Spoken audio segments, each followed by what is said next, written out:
Hey guys, this is WeHP, and today we're gonna compare a mirrorless camera versus a DSLR. Let's take a look how they compare.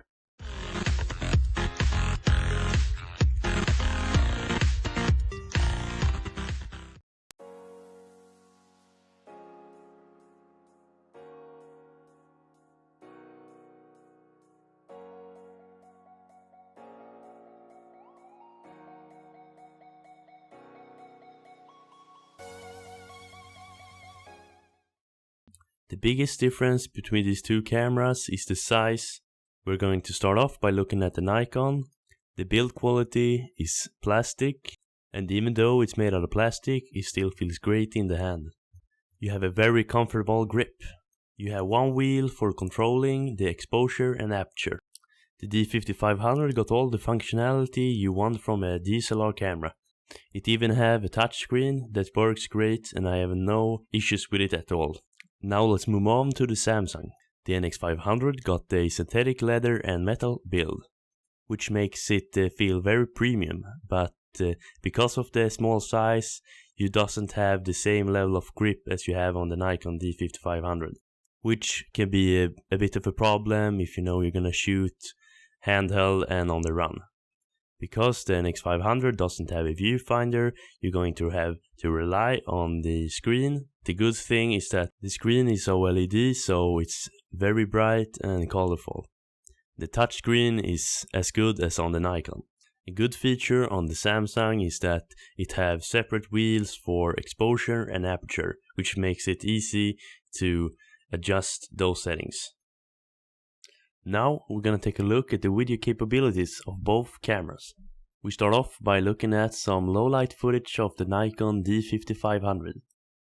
We can see that the footage is very grainy, but you can still make out some details in the footage. The next footage is from the Samsung NX500.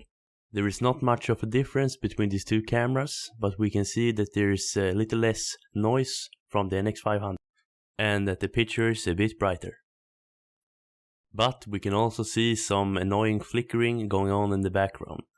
I think both cameras did an okay job at capturing low light footage, and we can see only some minor differences between the two cameras. Now let's move on to some daylight footage. As we can see, both the Nikon and the Samsung produces excellent image quality, and it's up to you who you think looks the best. All of the footage you have seen is captured at full HD at the highest bitrate possible by both cameras. We have tried to set the exact same settings on both cameras, but some minor differences may be present. One thing to remember is that the Samsung NX500 is capable of 4K recording, while the Nikon D5500 is not. But as we saw, both cameras was capable of producing some excellent full HD quality videos.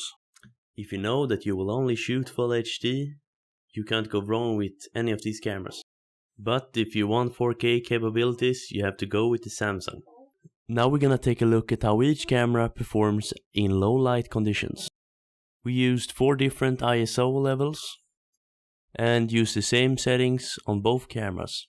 One thing to note is that both cameras use different lenses, and that may affect performance. But other than that, the exact same settings is used on both cameras.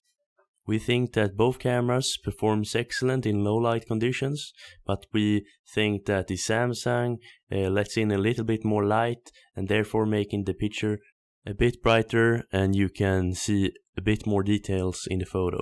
The Nikon on the other hand got a wider variety of ISO settings. Now we're gonna take a look at some daylight footage. Both cameras performs almost identical, so it's not much to say here. As we saw, both cameras performs really good in both low light situations and in daylight. We already knew that the Nikon D5500 will perform excellent in every situation, but we were very impressed by the Samsung and its capabilities if you think about its size. As we saw, there is not much of a difference anymore between a DSLR and a mirrorless. So if you want a small and compact camera, go for a mirrorless camera, but if you want that sturdy and good grip, go for a DSLR. Because as we saw, the photo and the image quality is very good on both cameras and on both platforms. I hope you guys liked this video, and I'll see you in the next one.